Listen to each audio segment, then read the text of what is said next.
गणायते। पंच परमेष्टि भगवान की जय। 1000 श्री शांतिनाथ भगवान की जय। परम पूज्याचे समंत मंत्र भगवंते की जय। परम पूज्याचे श्री आची सागर महाराज की जय। आचे श्री महावीर कीर्ति महाराज की जय। आचे श्री विमल साधु महाराज की आचे श्री तपस्वी सम्राट सोमवती सागर महाराज की जय। आचे गुरु सुंदर सागर महाराज की जय। महेश्वर धर्म की जय। हिंदवाणी माता की जय। माता जी की जय। आदिता संघ की जय। इस जीवन में हर व्यक्ति अधिकार को चाहता है। जितने भी संघर्ष जीवन में चल रहे हैं वे सारे अधिकार को लेकर के। कोई जमीन पर अधिकार प्राप्त करना चाहता है, कोई धन पर अधिकार प्राप्त करना चाहता है, कोई स्त्री पर अधिकार प्राप्त करना चाहता है और नाना प्रकार की बातों पर लोग चाहते हैं। कुछ लोग तो इतना चाहते हैं कि हमारी सुनी जाए, हम अपनी बात को कहने का और अपनी बात मनवाने का भी अधिकार लोग प्राप्त करना चाहते हैं। अगर प्रेम होता है तो अधिकार अपने आप प्राप्त हो जाता है। जहाँ पर प्रेम होता है वहाँ पर अधिकार मांगना नहीं पड़ता, अधिकार जताना नहीं पड़ता, अपने आप अधिकार प्राप्त हो जाता है। लेकिन पहले तो हम अधिकार की डिमांड करते हैं, उसके बाद चाहते हैं कि हमें प्रेम मिल जाए। समस्या क्या है? अगर आप स्वाभाविक दृष्टि से प्रेम करें, स्वाभाविक दृष्टि से भक्ति करें, स्वाभाविक दृष्टि से संबंध बनाएं तो अधिकार मांगना नहीं पड़ता, अधिकार अपने आप मिल जाता है। और हम क्या चाहते हैं? पहले सारे अधिकार प्राप्त हो जाएं, उसके बाद हम संबंधों में मधुरता लाएं। भक्ति के क्षेत्र में भी यही चाहते हैं कि हम भक्त हैं भगवान के। सच्चे भक्त तो कौन है? हम ही हैं। इसीलिए सारा अधिकार किसका हो? हमारा। हर क्षेत्र मंदिर में भी बैठने की जगह है तो हमारा अधिकार है वहां पर बैठने का। अभिषेक करने में भी हमें अधिकार चाहिए।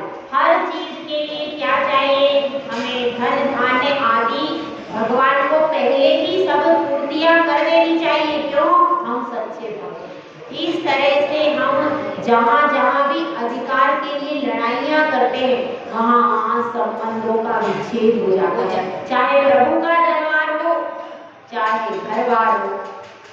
घर बार और प्रभु के दरबार दोनों जगह पर क्या स्थिति बनती है? अधिकारों की मांग करने पर संबंध समाप्त हो जाते हैं। जहाँ पर एक परिवार में बेटे कहते हैं कि पिताजी हमें धन में अधिकार चाहिए, हमें संपत्ति में अधिकार चाहिए, उनको उनका हिस्सा दे देते हैं, अपना अपना हिस्सा सब ले लेते हैं, लेकिन संबंध में जरा सा भी हिस्सा में कमी बेसी होती है, संबंध तिरोहित हो जाते हैं। बात यह चल रही है, जो इच्छा परिमाण की बात कल कही गई है, यदि हम उस बात को मान लें तो हमारे न केवल सांसारिक संबंध सुरक्षित रहेंगे, धार्मिक संबंध भी सुरक्षित होंगे। प्रभु से भी प्रीति स्वाभाविक होगी तो हम प्रभु से यह अपेक्षा नहीं करेंगे कि हमारे घर में कोई अनहोनी नहीं हो, क्योंकि अनहोनियों का भार केवल हमारी कर्म के ऊपर है, प्रभु की भक्ति के ऊपर नहीं। भक्ति अलग है और हमारे शुभ अशुभ कर्म का फल अलग है। दोनों को अलग अलग रखने वाला कभी भी संबंधों को विच्छेद नहीं करता। तो हमारी बात चल रही थी, इस जीवन में हम अपने जीवन को सुखी बनाने के लिए अधिकारों की लड़ाई को लड़ना छोड़ें।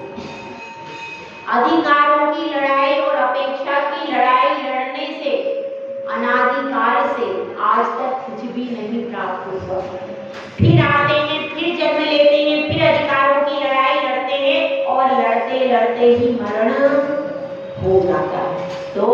इस लड़ाई को लड़ने के लिए सबसे पहले अगर आपको लड़ाई लड़नी है तो किसकी लड़ाई लड़नी है? अगर आपको लड़ाई लड़नी है तो अधिकारों की लड़ाई मत लड़िए, कर्मों की लड़ाई लड़िए। कर्मों से युद्ध कीजिए। वास्तव में तो आपको अपनी आत्मा से अधिकार मांगना चाहिए। अपने कर्मों से लड़ाई करके अपनी आत्मा का जो शुद्ध स्वभाव है उसका आपका वास्तविक अधिकार है, तो उस अधिकार की प्राप्ति के लिए हम पुरुषार्थ करते हैं तो हमेशा हमेशा के लिए वह अधिकार हासिल हो जाता है। उसके बाद फिर किसी दूसरे अधिकार की आवश्यकता ही नहीं होती। तो यहाँ पर अपने जीवन को कैसा बनाना है?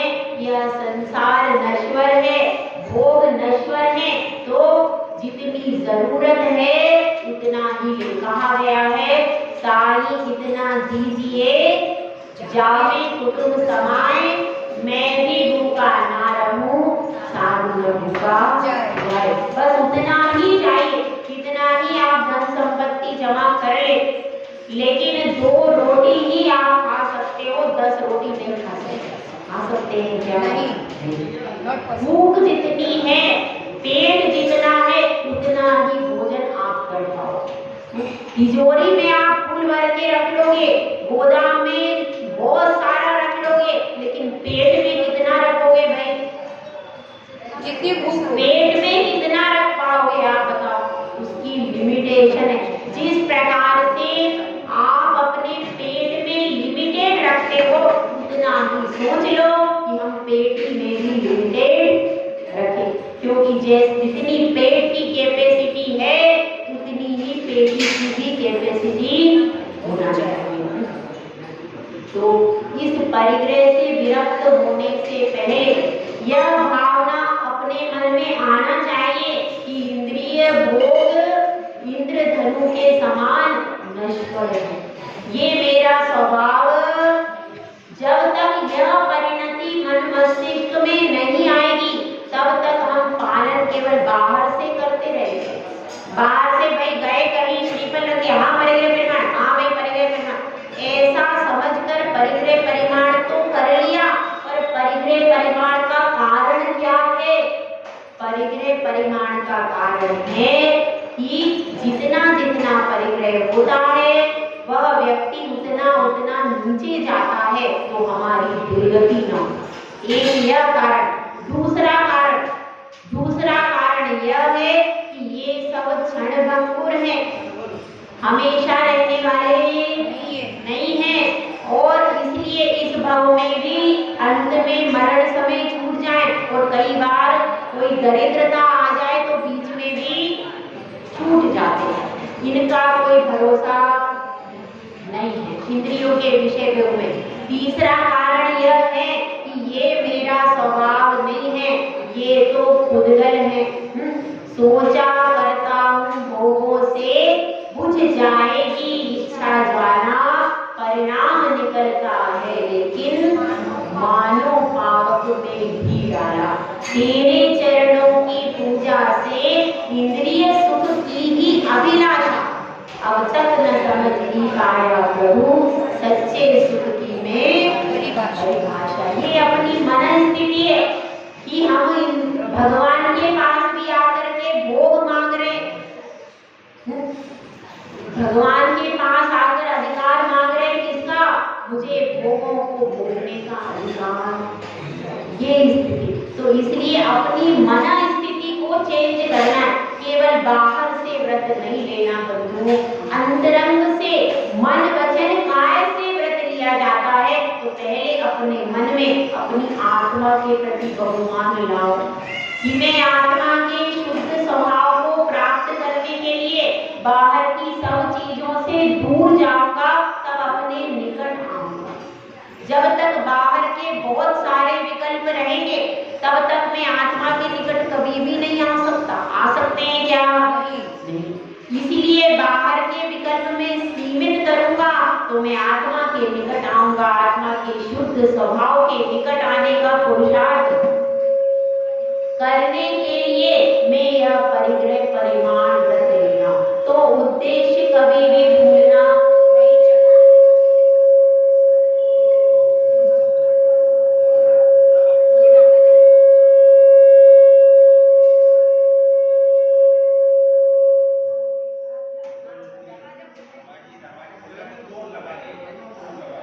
उद्देश्य कभी भी भूलना नहीं चाहिए।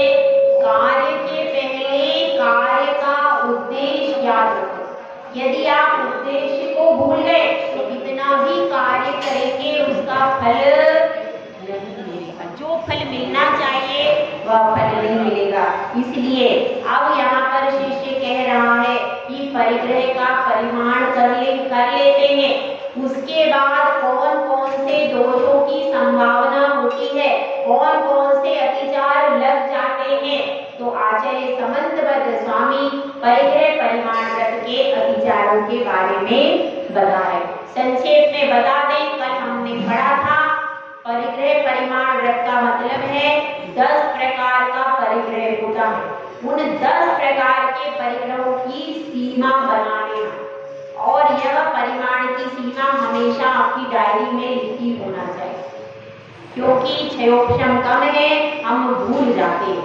बिना मौखिक सीमा कभी भी बनानी नहीं चाहिए, क्योंकि आप कालांतर में भूल गए तो आपका अतिचार फिर पूरे समय ही लगना रहेगा। तो देखिए पहला अतिचार बता रहे हैं, अपन गाथा नंबर 62 को पढ़ते हैं।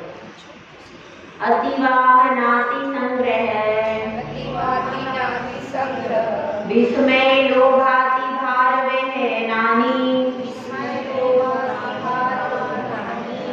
परिमित परिग्रहस्य च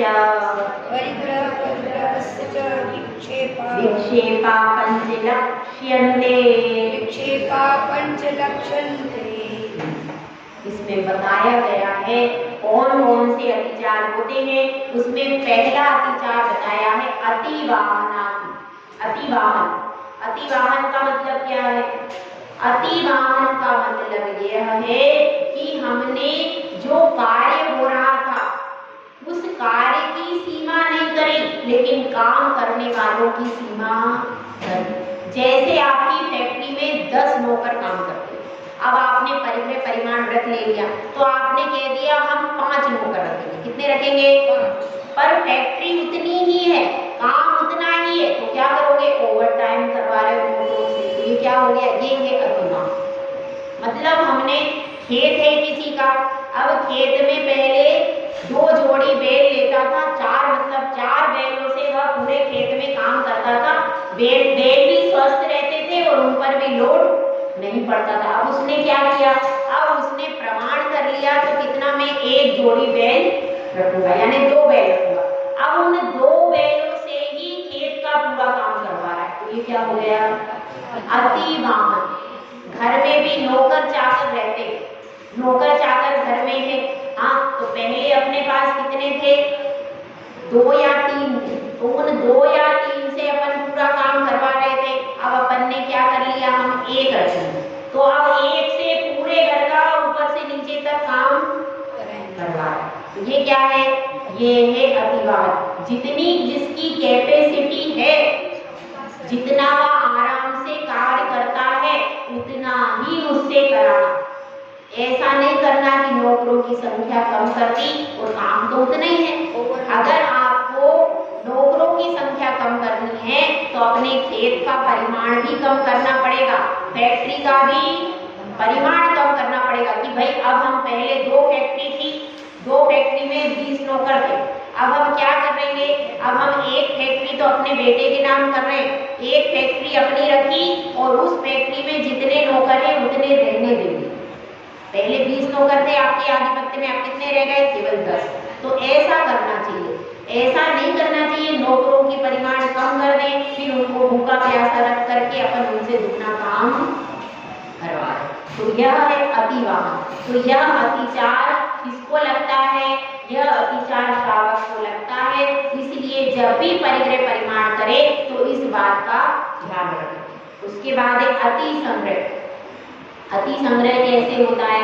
जैसे कोरोना चल रहा था, उस समय पर लोगों ने अनाज आदि संग्रह करके रख लिया, बहुत ज्यादा संग्रह करके रख लिया, तो ये क्या हो गया? अति संग्रह। अति संग्रह में क्या भाव रहता है कि जब दाम बढ़ जाएंगे तब हम उसको निकाल देते हैं और अधिक दाम में उसको बेचते हैं। ये क्या है? ये अति संग्रह। अति संग्रह, जितनी आपको आवश्यकता है उतना ही संग्रह करके रखना। फिर है विस्मय। विस्मय का अर्थ क्या है? विस्मय का अर्थ है जैसे हमारा पड़ोसी था, उसका भी अनाज का व्यापार है और हमारा भी अनाज का व्यापार है। अब हमने तो क्या किया, वर्तमान समय में ही अपना अनाज बेच दिया, लेकिन उसने क्या किया, उसने रोक के रखा और जब दाम बढ़ा तब उसने बेचा।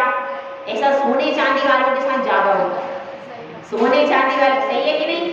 हाँ, सोने चांदी वाले ये काम बहुत करते हैं कि चांदी जब समय आता है, जब लगता है कि भैया अभी दाम गिरे हुए हैं, तो अपना माल थोड़ा सा रोक लेते हैं और फिर जैसे ही दाम बढ़ते हैं तो बेच देते हैं। तो ऐसा किसने किया? पड़ोसी ने। पड़ोसी ने क्या किया, उसने तो थोड़ा माल रोक के रखा और जब दाम बढ़े तब उसने माल निकाला। अब उसको देख करके हमारे मन में तकलीफ हुई कि भाई मेरे को तो लिमिटेड ही मिला और इसको इतना ज्यादा क्यों मिला। तो उससे ईर्ष्या कर रहे हैं, उससे खेद कर रहे हैं कि देखो इसने इतना कमा लिया। तो ये क्या हो गया? विस्मय। विस्मय हो गया कि देखो उसको इतना मिल गया। ये क्या है? पड़ोसी से विस्मय करना या आश्चर्य करना, ये क्या हो गया? और क्या लिखा है? लोभाति भार वहना, और उसके बाद एक अति भार वहन, अति भारारोपण। एक अहिंसा व्रत में भी आपने अतिचार पढ़ा था, अति भारारोपण याद है आप लोगों को? एक वो अतिचार था अति भारारोपण और एक इसमें अतिचार है अति भार वहन। दोनों में अंतर क्या है उसको समझ लीजिए। जो पहले हमने अतिचार बताया था अति भारारोपण अहिंसा व्रत, उसका अर्थ यह था कि अधिक बोझा लाद करके बैलों को त्रास देना, वो क्या होगा? अति भारारोपण। उसमें अहिंसा व्रत में कष्ट देने की अपेक्षा से था, लेकिन यहाँ पर जो है अति भार वहन वो लोभ की दृष्टि से। यहाँ पर लोभ है क्योंकि परिग्रह किस कारण से बढ़ाते हैं? अधिक धन प्राप्त करने की आशा से अधिक बोझा लाद देना। किसी के ऊपर भी डाल सकते हैं बोझा, नौकरों के ऊपर भी हो सकता है, कर्मचारी के ऊपर हो सकता है, मैनेजर के ऊपर हो सकता है, पशुओं पर हो सकता है, उनको ओवर टाइम करवाना। ये क्या लेकिन इसमें लक्ष्य क्या है? अधिक लाभ मिल जाए। तो यहाँ पर लोभ की अपेक्षा है और वहाँ पर हिंसा की अपेक्षा, दोनों में अपेक्षा अलग अलग है, इसलिए इसमें दोबारा लिखा है। ओवर टाइम में कीमत अगर उसकी दे रहे हैं तो उसमें नहीं आएगा, यदि वो अपनी खुशी से कर रहा। देखो एक तो आप जबरदस्ती करवा रहे हो कि भाई देखो ओवर टाइम, और फिर उनको ऑप्शन रख सकते हैं कि भाई देखो अगर आपको ज्यादा है तो ओवर टाइम करके आप पैसे ले सकते, वो बात एक अलग, वो अलग बात है। और अगर हमने उनको कहा कि नहीं आपको 10 बजे तक रुकना ही है, आपको 10 बजे तक यहाँ रात में रुकना ही पड़ेगा, तो क्या हो गया? वो अतिभार। और यदि हमने बता दिया भैया देखो इतना काम है, अगर आपको इस पीरियड में करना है तो इस पीरियड में करो और नहीं तो आप ओवर टाइम करो, तो वो उनके पीछे ऑप्शन रखा है तो कोई बात नहीं। और यदि आप उनको रख रहे हो, ऑप्शन रखते हो, तो उस विषय में उनके भोजन पानी की पर्याप्त व्यवस्था रखें। ऐसा नहीं हो कि उनके भोजन पानी की व्यवस्था नहीं है। ये दोनों प्रकार की बात है। फिर भी जो अनुव्रत आदि ले लिए तो उसको कोशिश ये करना चाहिए किसी भी प्रकार से किसी भी वर्कर का शोषण नहीं होना, वर्कर को कोई तकलीफ नहीं होना चाहिए, इसका ध्यान रखना चाहिए। अब ये है परिमित परिग्रह। जो परिग्रह परिमाण व्रत है उसके ये विक्षेपा यानी अतिचार 5 कहे जाते हैं। देखिए इस परिग्रह परिमाण व्रत का क्या फल है। वैसे तो 5 अनुव्रतों के फल बताए गए, 5 अनुव्रत जो हैं उनके फल बताए गए। इसके पहले अपन तत्वार सूत्र भी देख लेते। तत्वार सूत्र में भी इसके अतिचार बताए गए। तत्वार सूत्र में बताए गए हैं क्षेत्र वास्तु आदि के प्रमाण का उल्लंघन करना। जो 10 प्रकार का परिग्रह है उसके जो प्रमाण है उसका उल्लंघन कर लेना। इसको कैसे लेते हैं इसको थोड़ा सा देखते हैं। क्षेत्र का उल्लंघन करना। पहले हमने क्या किया था, एक प्लॉट था अपना, अब अपन ने क्या किया, पास में दूसरे का भी प्लॉट था। अब अपन ने क्या किया, भैया एक प्लॉट का नियम है, ऐसा है तुम अपना प्लॉट भी बेच दो मुझे, तो क्या हो गया, अब उस और फिर उसका प्लॉट अपना प्लॉट मिला के एक बाउंड्री बनी। कितना प्लॉट है, एक ही तो है, बाउंड्री कर ली पूरे की, पास वाले का ले लिया और बाउंड्री कर ली, तो क्या हो गया, एक ही प्लॉट है मेरा, लेकिन उस प्लॉट में आपने बढ़ा लिया, पहले छोटा था अब कितना कर लिया, इतना, ये क्या है, ये अतिचार, क्षेत्र को बढ़ा लिया ऐसा। तो इसमें प्लॉट तो एक ही है लेकिन उसकी सीमा बढ़ा ली।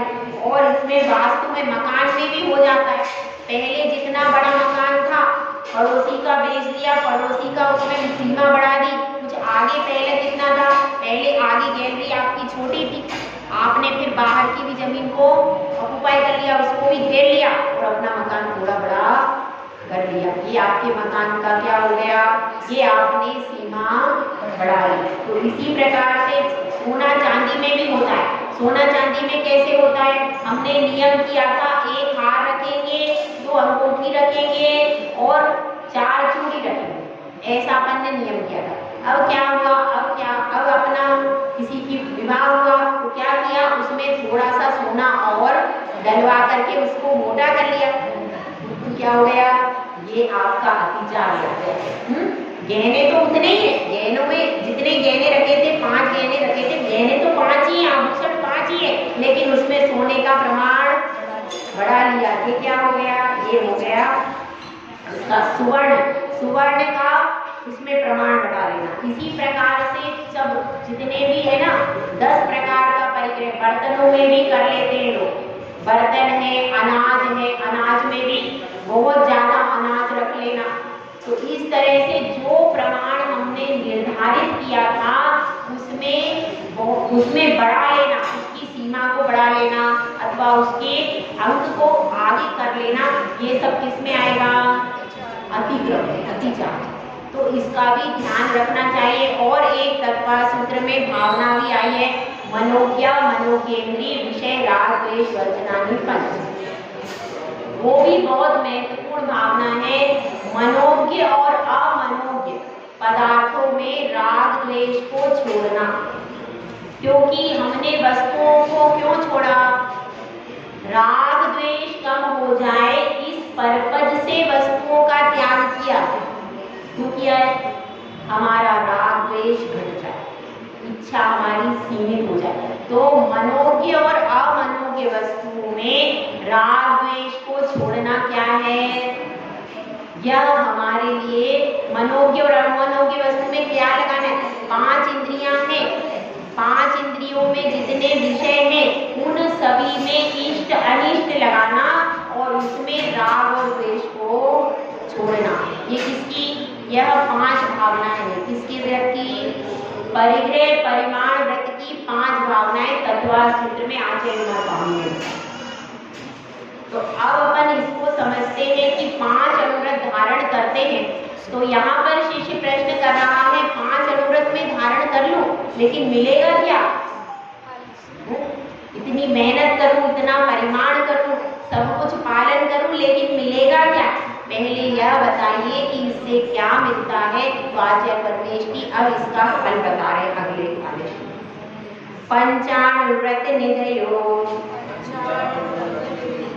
निरतिक्रमणा फलन्ति सुरलोके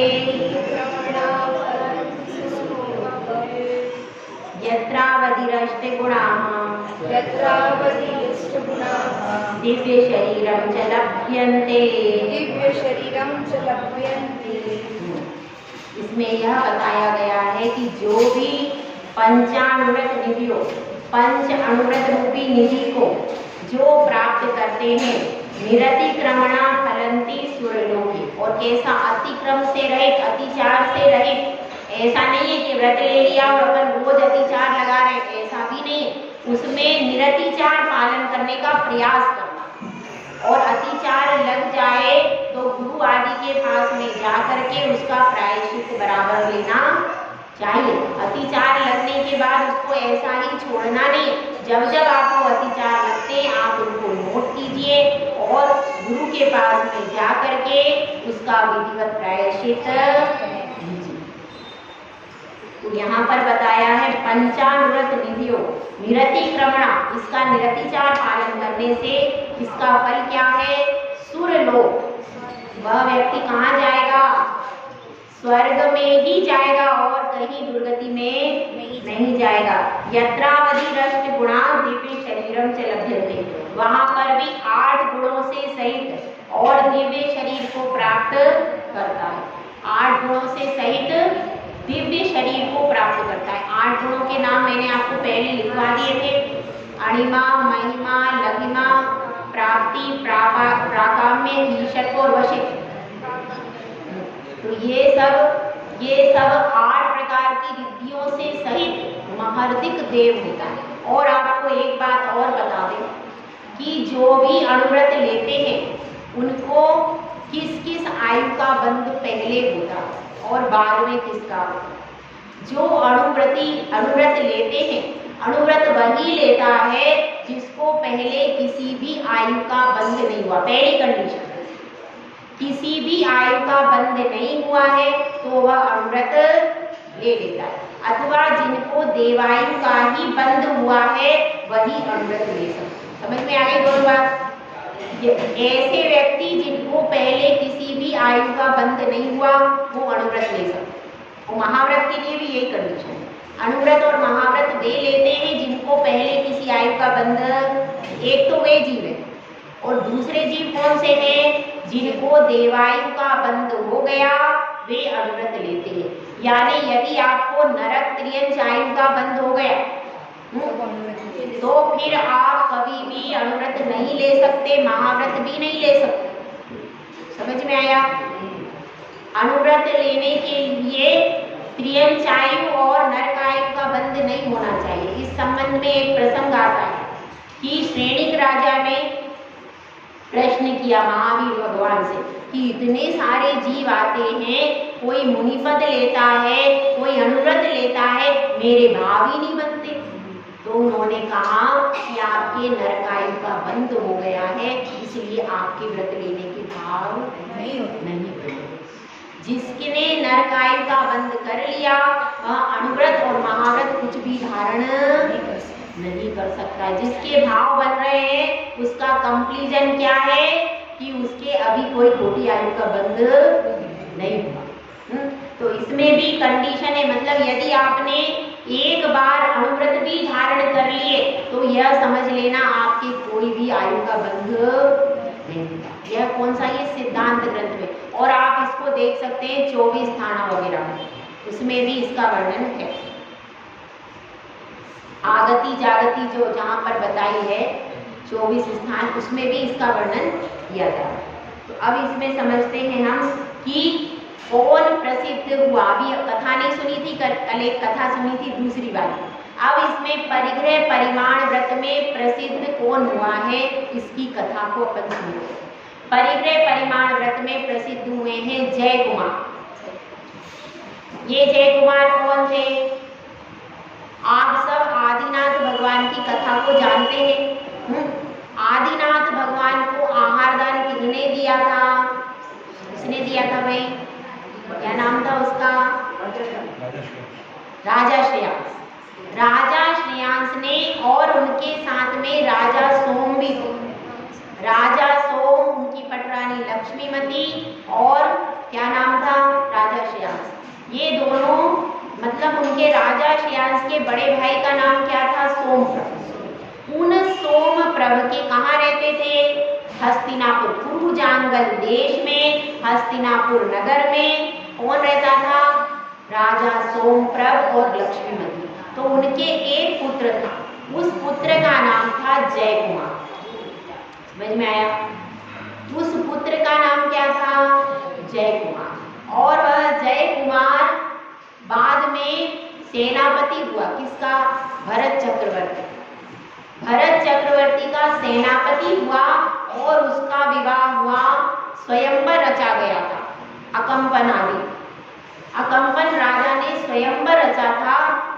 उनकी पुत्री सुलोचना से ने उनको वरा जय कुमार।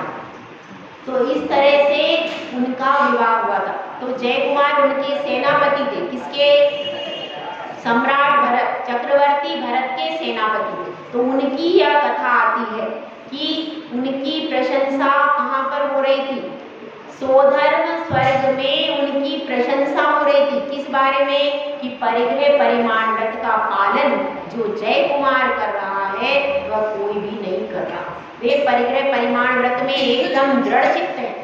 ऐसी जब प्रशंसा सुनी तो वहां पर एक रतिप्रभ नामक देव था। उस रतिप्रभ देव ने यह प्रशंसा सुनी तो उसके मन में इच्छा हुई कि मुझे परीक्षा करना चाहिए। ऐसी परीक्षा की भावना से वह नीचे आया और उस समय जय कुमार और सुलोचना हिरण्याभ आदि विद्याधर का रूप धरकर वंदना के लिए गए। पहले तो सुमेरु पर्वत पर वंदना के लिए गए, उसके बाद कैलाश पर्वत पर जो भरत चक्रवर्ती ने चैत्यालय बनाए थे उन चैत्यालयों की वंदना करने के लिए दोनों गए। अब ये दोनों वहां पर वंदना कर रहे थे। कौन कर रहे थे? जय कुमार और सुलोचना दोनों वहां पर वंदना कर रहे थे। उस समय पर रतिप्रभ देव आ गया और उसने ऐसा प्रसंग उपस्थित किया कि स्वयंवर चल रहा है। किसका? जय कुमार का। जब पहले स्वयंवर हुआ तो स्वयंवर के समय पर जो एक नमी राजा था उसकी जो पत्नी थी वह जय कुमार के लिए जय कुमार को मन से चाहती थी और वह नमी राजा की जो स्त्री थी उसने क्या रूप? बहुत सुंदर रूप बनाया। किसने यह सब माया कर रहा था? रतिप्रभ देव। रतिप्रभ देव ने ऐसा प्रसंग उपस्थित किया कि स्वयंवर में आपने सुलोचना को वर लिया और वह नमी राजा की पत्नी वहां पर आती है और कहती है कि आप मेरा वरण कीजिए, आप मेरा वरण कीजिए और साथ में राज्य का भी भोग कीजिए। आपके लिए अथाह धन संपत्ति और स्त्री सब कुछ आपके लिए दी जाएगी। तो वह इस समय जय कुमार कहता है कि आप तो परिस्त्री हैं, आपका नमी राजा के द्वारा वरण किया गया है तो आप तो परिस्त्री है और आप मेरी माता के समान हैं। मैं आपके विषय में कभी भी विचार भी नहीं कर सकता, इसलिए हे माता मुझे क्षमा कीजिए। वह इस तरह से कहते पर फिर भी वह मानती, क्योंकि वो तो देव परीक्षा करने आया तो वह किसी प्रकार से मानती नहीं है और तरह तरह की अप्सरा के समान सुंदर स्त्रियां वहां पर आ जाती हैं और फिर जब उनके ऊपर उपसर्ग करती है उसके बाद भी जब वो चलायमान नहीं होते तो उनको डर दिखाया जाता है कि यदि आप इस तरह से नहीं मानेंगे तो आपका राज्य छीन लिया जाएगा और आपके प्राणों का घात कर दिया जाएगा। तो वह कहता है जय कुमार, मेरे प्राण चले जाएं तो चले जाएं, राज्य चला जाए तो चला जाए, लेकिन मैं अपने व्रत को भंग नहीं करूंगा। तो अपने प्राणों की भी परवाह नहीं करता, किसी भी प्रकार की धन संपत्ति की, पर स्त्री के लोभ में वह नहीं फंसता है। तो फिर जब सब प्रकार की परीक्षा कर लेते हैं और वो अचल ही बैठा रहता है, किसी भी प्रकार की अभिलाषा नहीं करता है, तो रतिप्रभ देव उसका वस्त्रादित्य के द्वारा बहुत सम्मान करते हैं और सम्मान करके फिर वह अपने स्थान को चला जाता है। तो इसलिए वो जय कुमार प्रसिद्ध हुए हैं कि उन्होंने इतना सब वैभव भी उनको दिया गया, स्त्री और वैभव सब कुछ उनको दिया गया और फिर बाद में प्राण लेने की भी बात आई, लेकिन उन्होंने प्राणों को देना स्वीकार किया, लेकिन अपने जितना परिग्रह परिमाण कर लिया था उससे अधिक एक भी वस्तु लेना स्वीकार नहीं किया। तो ऐसे जय कुमार हैं तो उनकी यहाँ पर वो इस व्रत में प्रसिद्ध हुए। देखिए यहाँ पर पूरा व्याख्यान समाप्त हो गया। किसका? अनुव्रतों का पूरा व्याख्यान समाप्त हो गया। लेकिन अब आप इस अनुव्रतों को आप धारण कर सकते हैं कि नहीं, यह सब अपने को विचार करना और आप इन सब को धारण कर सकते हो। ऐसा मत सोचना कि भाई ये कठिन है, कभी हम धारण किया और अतिचार लग गए तो। जो बच्चा चलना न सीखता है वह कितनी बार गिरता है कि नहीं? गिरता है। चलना सीखता है वह गिरता है, लेकिन आप कभी बच्चे से ये नहीं कहते कि भैया तुम अब चलना बंद कर दो, क्योंकि तुम चलोगे तो गिर जाओ। कहते हो क्या?